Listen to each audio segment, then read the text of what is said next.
央视网文娱的朋友们，大家好，我是任嘉伦。知道我要来 TMEA 表演，所以我一直没有唱在盖这首歌，我就把这首歌留到了这个舞台。在演出的过程当中，状态上最大的亮点在哪里？我应该和每次演出都一样，我都是尽量把自己的状态调到最好。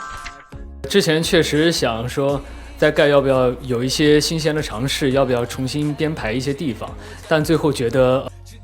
只要放一点点的小巧思在里面，我觉得就足够了。所以我们在来到这个舞台彩排的时候，发现舞台有延伸的一块区域，那我们就提前想好了这块延伸区域我们应该在哪一个内容展现的时候将它利用起来。然后我特意在这个 rap 后面的有3下的重拍的地方，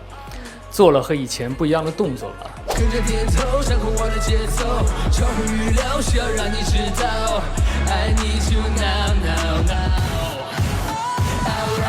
我觉得也是给这个舞台做了一点小小的不一样的设计和展现。我觉得细心的朋友们都能看到，也希望他们会喜欢。那在您自己心里定义的任嘉伦式的舞台质感应该是什么样的呢？我觉得我的舞台质感就是真诚吧，然后认真对待每一次的表演，从来不懈怠，尽可能的用自己的全力把这首歌要展现出来的表演也好，歌曲的内容也好，各个方面我都尽力的把它诠释好。以你的感受来看，一首歌要想真正的走到观众的心里、粉丝的心里，让人们愿意反复的听、长久的共鸣，那个最核心的原因是什么？我觉得可能是共情其实我对于自己的音乐吧，有这么一个理解，就是如果你没有一些阅历，没有一些可能长久的经历过很多一些事儿的一个沉淀的话，你可能真的走不大进去我的音乐因为好像我的音乐基本都是在我经历了很多事情之后的一个总结，一个感情的产出。所以如果大家还没有经历很多的时候，心里还没有太多感受的时候，可能不是太能共情到。但是我相信大家随着这个走的路越来越长，经历的事情越来越多，你可能面对的事情越来越多的时候，你可能心里的感受你就慢慢的会跟我的歌曲有一些共鸣吧，慢慢的开始对您感同身受了。对对对。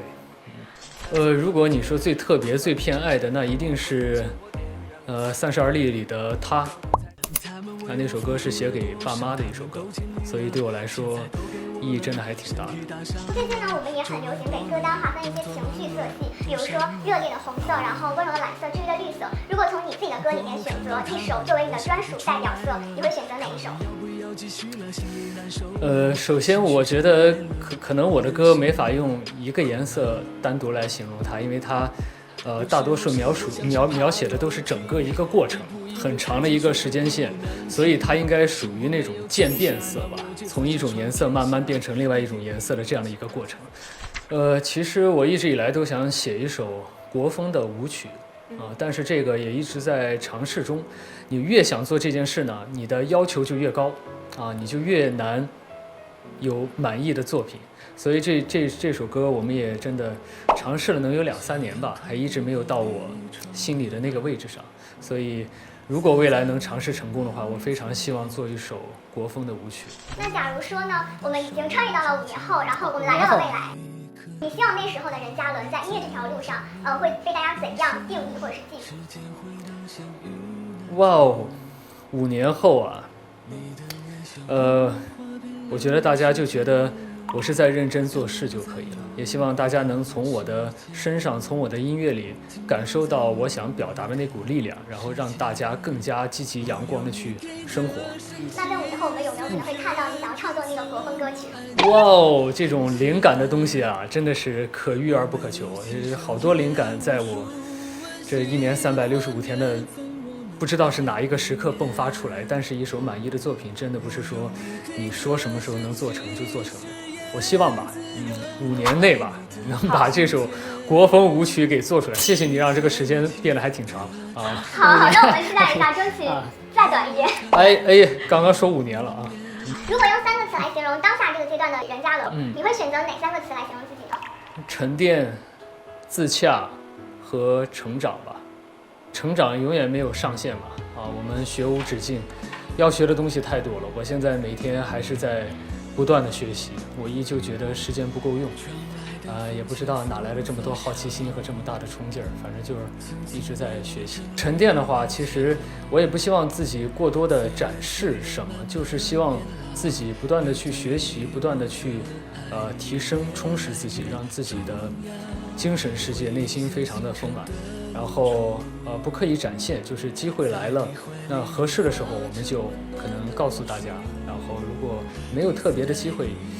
也不必什么都要说出来。然后自洽可能就是现在越来越能接受，很多种事情的发生很多种